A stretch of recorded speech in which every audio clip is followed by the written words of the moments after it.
इस वक्त की दोस्तों तमाम बेहद बड़ी खबरें, मुख्य समाचार आप लोगों के लिए लेकर के आए हैं दोस्तों, जहां पर एक एक करके चलेंगे दिन भर की सभी बड़ी खबरें, मुख्य समाचार दोस्तों आप तक आगे इसी वीडियो के माध्यम से पहुंचाएंगे। लगातार खबरों में हमारे साथ बने रहिएगा दोस्तों। मुख्य समाचारों की तरफ बढ़ने से पहले अगर आप लोग भी यही मानते हैं कि 24 के चुनाव में इंडिया गठबंधन प्रचंड बहुमत हासिल करने जा रहा है और राहुल गांधी के समर्थन में आप लोग खड़े हैं, तो अभी इस वीडियो को लाइक कीजिएगा, चैनल को फ्री में सब्सक्राइब करके कमेंट बॉक्स में जय हिंद जय भारत जरूर ही कमेंट कीजिएगा। पहली और बेहद ही चौंकाने वाली खबर सामने निकल के आ रही है, आप लोगों को बताते चले। जी हां दोस्तों, नितिन गडकरी की सीट फंसती हुई नजर आ रही है।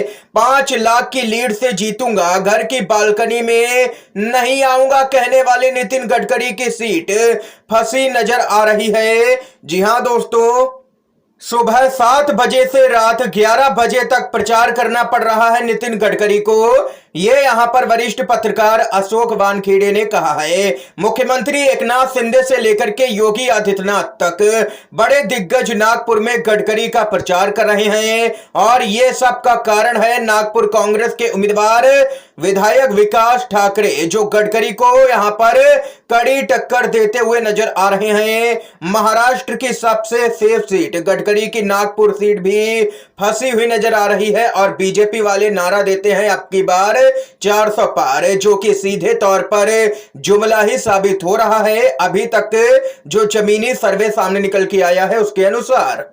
इस बीच एक और बड़ी खबर सामने निकल के आ रही है। सुप्रीम कोर्ट आज एसोसिएशन फॉर डेमोक्रेटिक रिफॉर्म्स यानी कि एडीआर की उस याचिका पर सुनवाई करेगा जिसमें ईवीएम डेटा और मतदाता सत्यापन योग्य यानी कि वीवीपैट रिकॉर्ड के बीच में 100% मिलान की मांग की गई है। उस याचिका को आज सुप्रीम कोर्ट यहां पर सुनने जा रहा है।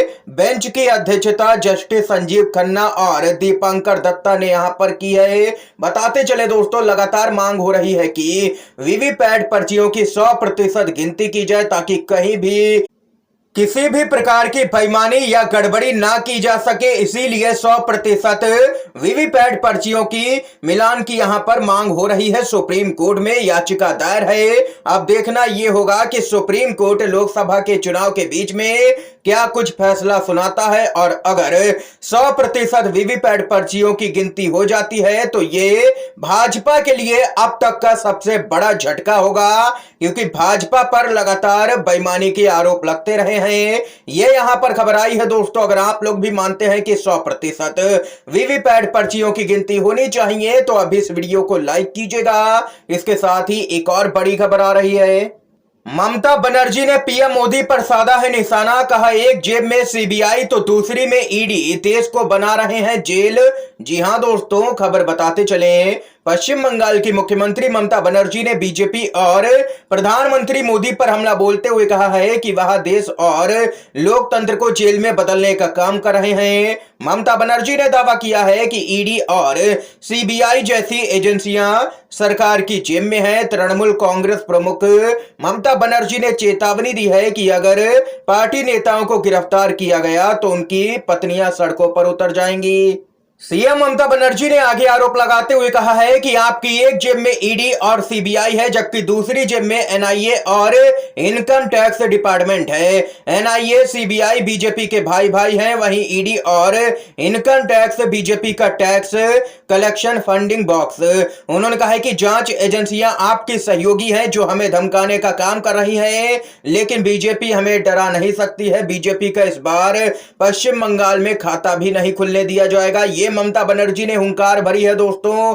इसके साथ ही एक और बड़ी खबर आ रही है महाराष्ट्र से, जहां पर महाराष्ट्र में महाविकास आघाड़ी गठबंधन ने सीट शेयरिंग का ऐलान कर दिया है।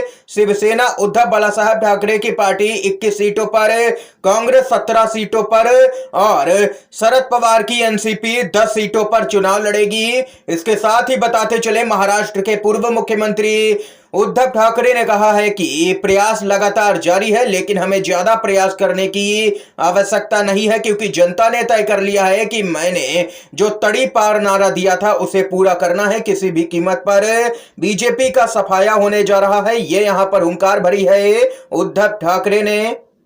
एक और बड़ी खबर सामने निकल के आ रही है चुनाव आयोग से। जी हां दोस्तों, पीएम मोदी को सेना की वर्दी में चुनाव प्रचार से रोके प्रधानमंत्री की शिकायत लेकर के चुनाव आयोग पहुंच गई कांग्रेस पार्टी। कांग्रेस ने चुनाव आयोग से की है पीएम मोदी की शिकायत, लेकिन अभी तक कोई भी कार्रवाई पीएम मोदी पर चुनाव आयोग की तरफ से नहीं की गई है। बीजेपी के नेता हो, कार्यकर्ता हो या कोई भी बड़ा नेता हो, लगातार धर्म के नाम पर वोट मांग रहा है, चुनावी प्रचार कर रहा है धर्म के नाम पर, लेकिन जो चुनाव आयोग है वो बीजेपी की कठपुतली बना हुआ है। कोई भी कार्रवाई बीजेपी पर नहीं की जा रही है। इसके साथ ही यूपी बीजेपी के अंदर हड़कंप मचा हुआ है। पूर्व केंद्रीय मंत्री और 8 बार के सांसद संतोष गंगवार के भारत सेवा ट्रस्ट पर प्रदेश अध्यक्ष भूपेंद्र सिंह चौधरी को बनाया गया बंधक।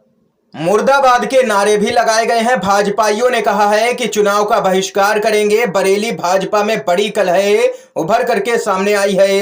हंगामे में कई यहां पर बीजेपी के कार्यकर्ता शामिल रहे।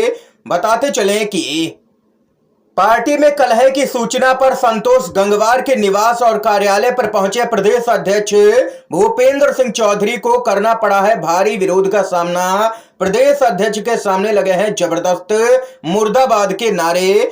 भीड़ ने कार्यालय और बीजेपी के अध्यक्ष को ही घेर लिया। ये यहां पर यूपी के अंदर जमीनी हालात हैं। बीजेपी के कार्यकर्ता ही अब बीजेपी को हराने के लिए काम कर रहे हैं, उसके खिलाफ में मुर्दाबाद के नारे लगा रहे हैं। ये खबर सामने निकल के आई है उत्तर प्रदेश की बरेली लोकसभा की सीट से। इसके साथ ही एक और बड़ी खबर दोस्तों आप लोगों को बताते चले, जम्मू कश्मीर से खबर आ रही है। कांग्रेस और नेशनल कॉन्फ्रेंस जम्मू कश्मीर और लद्दाख की 6 सीटों पर मिलकर के चुनाव लड़ेगी। 3 सीटों पर कांग्रेस और 3 पर नेशनल कॉन्फ्रेंस के उम्मीदवार चुनाव लड़ेंगे। नेशनल कॉन्फ्रेंस के उपाध्यक्ष उमर अब्दुल्ला बोले, हमें विश्वास है कि इन 6 सीटों पर इंडिया गठबंधन की प्रचंड जीत होगी। इतना ही नहीं, बताते चले उमर अब्दुल्ला ने आगे कहा है कि अगर लोकसभा चुनाव में पीडीपी इंडिया गठबंधन की मदद करेगी तो आने वाले विधानसभा चुनाव में हम पीडीपी के साथ मिलकर के चुनाव लड़ेंगे। लेकिन पीडीपी को यह बात ठीक नहीं लगी और उन्होंने अपना उम्मीदवार मैदान में उतार दिया। यह यहां पर उमर अब्दुल्ला का भी बयान आया है सामने निकल के। बड़ी खबर आ रही है, कर्नाटक में भाजपा की टेंशन बढ़ी है। मोदी के मंत्री के खिलाफ में लड़ेंगे लिंगायत संत। कई सीटों पर असर का डर है। बीजेपी के अंदर मचा हड़कंप। जी हां दोस्तों, कर्नाटक की राजनीति में लिंगायत समुदाय का वोट अहम रहा है। किसी भी चुनाव में इस समुदाय की भूमिका निर्णायक रही है और माना जाता है कि इनका समर्थन भाजपा को ही अभी तक मिलता रहा है। लेकिन इस बार लोकसभा के चुनाव में तस्वीर बदलती हुई दिख रही है। मोदी सरकार के मंत्री प्रहलाद जोशी के खिलाफ में लिंगायत समुदाय के बड़े संत जगत गुरु फकीरा दिंगलेश्वर महास्वामी ने चुनाव लड़ने का ऐलान किया है। इसे भाजपा के लिए एक बड़ी चुनौती के तौर पर देखा जा रहा है और इसका असर कई लिंगायत बहुल सीटों पर पड़ सकता है। बीजेपी के लिए ये एक बेहद ही बड़ा झटका माना जा रहा है।